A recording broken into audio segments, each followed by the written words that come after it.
Claro, quer ver, o processo reencarnatório, pegando um pouquinho o gancho do que você falou, às vezes não é nem necessário uma reencarnação.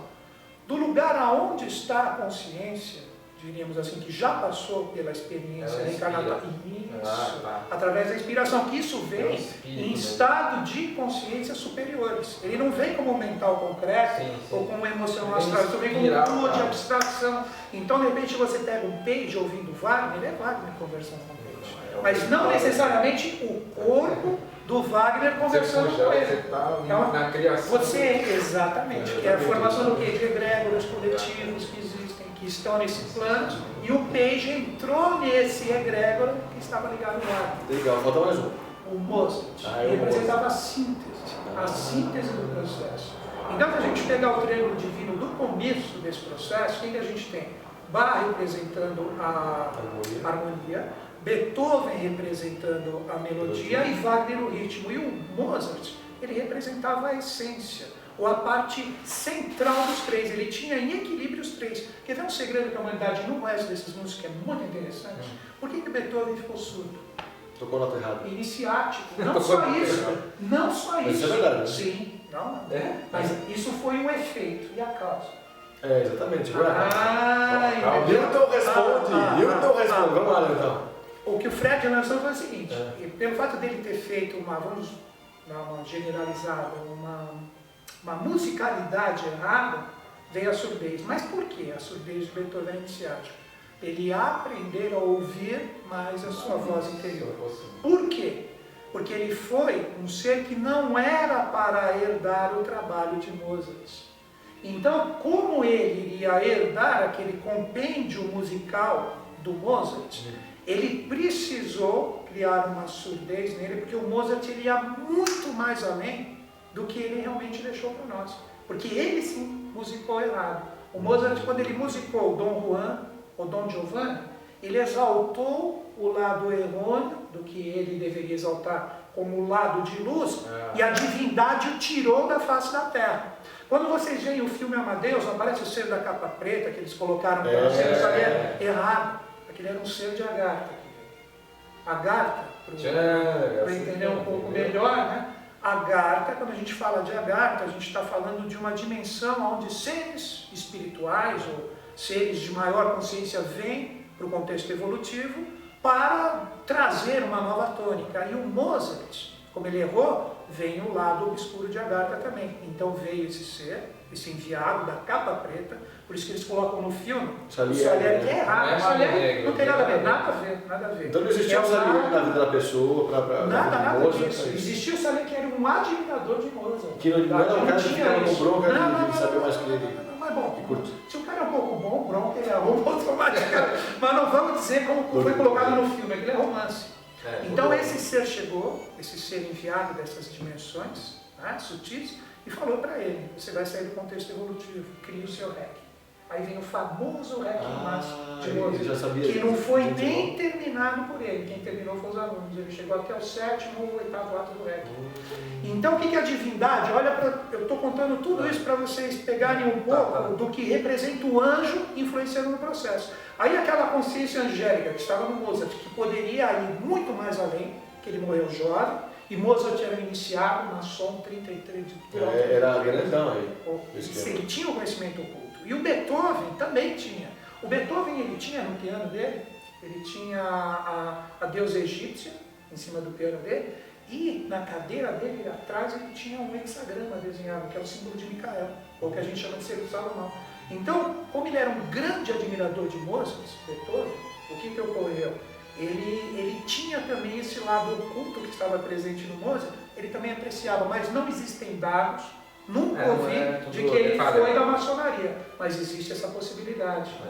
E aí o que aconteceu? Saiu o Mozart e o Beethoven, que não estava ainda preparado para receber todo aquele compêndio musical do Mozart, ele teve que ficar surdo para escutar a sua voz interior. E não podia ser adiado esse compêndio, tinha que ser naquele momento mesmo. Tinha que ser, porque o chakra da terra, correspondente à veia artística, estava naquela região da Alemanha, dos germanos, estava vibrando muito essa tônica do Pramanta, que na época era a tônica dos germanos, que nós temos 7 tônicas, que é Abialá, Najib, germanos Aí nós temos em Kutume, Hilarião, Serapis e Moura. E naquele momento nós tínhamos exatamente aquela força vibrando ali, por isso que são todos germânicos. Porque o chakra da Terra estava forte ali.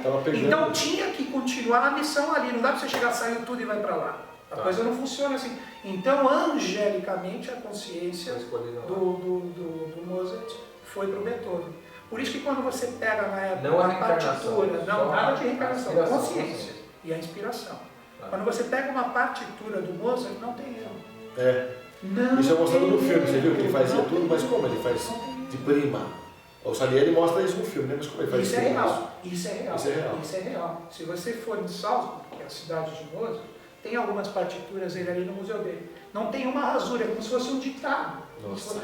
E se você pega a gata, conexão direta, né? Direta com a gata. São caras que vão ficar para 500 anos, 1000 anos. Mas aí agora você entendem bem eles, né? O resultado final deles é para muito mais tempo ainda para se esperar. Lá na frente ainda vai ser. Agora a gente tem uma parte pequena disso. Era outro estado de consciência. Eles já estavam vibrando um quinto e um sexto estado de consciência. Segundo os anais teosóficos, os anais teosóficos, o Mozart representava o próprio raio das artes de Micael. Nossa Senhora. Ele iria fazer, na época, ele era 1/7 da consciência do arcanjo Micael. Nossa, já era fantasticamente poderoso isso. É que o momento musical ele não teve tempo, de acordo com ele, com a falha dele, de colocar tudo que ele poderia colocar. Né? Então ele teve que sair do contexto. E quem pegou a missão de aparecer até mais foi o Beethoven. Vocês estão entendendo o processo? Sim, porque ele herdou. E se vocês pegarem a parte do Beethoven, a partitura do Beethoven é cheia de rasura.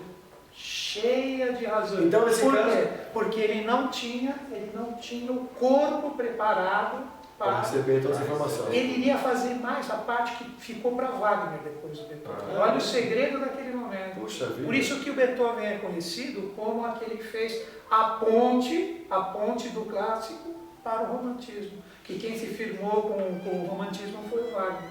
Que aí ele fez toda aquela epopeia humana. O Wagner era a própria representação do quinto anjo, que era o rigor. Foi o Wagner, Nilton, que fez uma música para depois da digestão? Para fazer a digestão, não? Mas isso aí eu não sei. O Antônio Carvalho me falou que acho que foi ele que fez uma composição para isso. Eu não posso falar. O que eu vejo do Wagner é o seguinte. O Wagner, como o professor Henrique, meu biólogo, me ensinou, ele musicou a antropogênese. Por isso que ele conta, ele musicou a antropogênese. E quem musicou a cosmogênese? Acabou agora, vem por aí. É a consciência que vem. Ele está te explicando um negócio, mas tem uma linguagem. Como é que você vai... Não dá, a gente tem o quarto princípio, o quinto princípio que é o angélico. Quer dizer, então... E a cosmogênese vai junto com a antropogênese. Cosmogênese quem é? Beethoven. Explica aí para o pessoal o que é antropogênese. Quando a gente fala cosmogênese e antropogênese, cosmogênese é a evolução cósmica, celeste.